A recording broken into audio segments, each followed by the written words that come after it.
শোনো স্ট্রবেরি, তুমি এই অফিসের সেরা সুন্দরী। তোমারে আমি স্পেশাল প্রমোশন দিমু, টাকার পাহাড় বানায়া দিমু। জাস্ট রাতে এক্সট্রা ডিউটি করতে হইব। সত্যি স্যার? আমার তো এমনিতেও কলার সাথে থাইকা জীবন তেনা তেনা। আমি রাজি স্যার, যা বলবেন তাই করুন। এই নাও, তোমার তো মুরদ নাই, আমার বসের দয়া। ধরো এই টাকা, সারা জীবন তো বস্তিতেই রাখলা। এত টাকা কই পাইলা বউ? তুমি না সামান্য রিসিপশনিস্ট, কোনো 2 নাম্বার কাম করো নাই তো? হ্যাঁ, ওই বলদটা ঘুমাইছে। আমি এখনই রেডি হইয়া বের হইতেছি।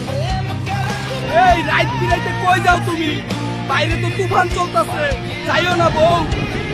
চুপ করো ফকিন্নির পুত।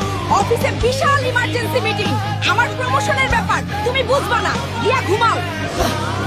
3 দিন পার হয়ে গেল, আমার স্ট্রবেরি আর আইলো না।